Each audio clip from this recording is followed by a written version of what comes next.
Welcome to the Teen Night stream. It's Teen Night in 2 minutes. People get obsessed with stuff. Star Trek fans, obsessed with Star Trek. Bieber fans, Bieber fever, and all that. There's a guy in the note below, a picture of him. Miley Cyrus right here. Crazy. As Christians, we get accused of being obsessed with Jesus sometimes. Why do we always talk about him? What's the deal?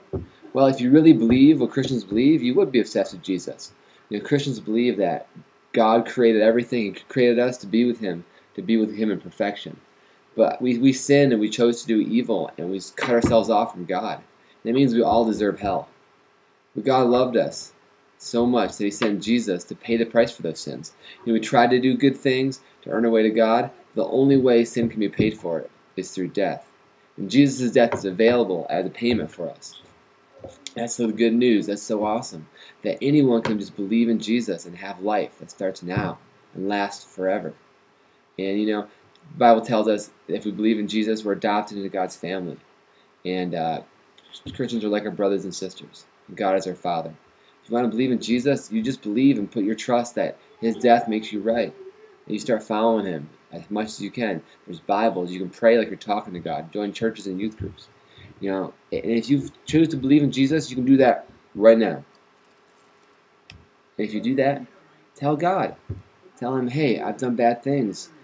I believe in you now, and please forgive my sins.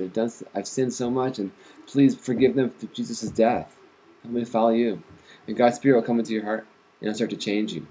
Jesus rose from the dead, so we know that his new life can be our new life too. Maybe you're already Christian, and you're like, oh, that's right, man. I'm going to heaven. I've got friends that don't know Jesus.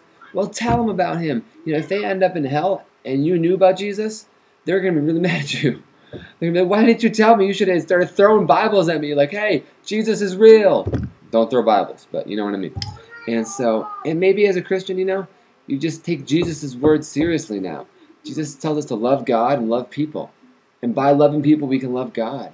So look around you. Ephesians 2:10 tells us God has prepared good works in advance for us. God created you the way you are for a reason. And he's prepared good things for you to do. Look around you and start doing them. Start bringing Jesus' love to people. So maybe it's time for you to get obsessed with Jesus.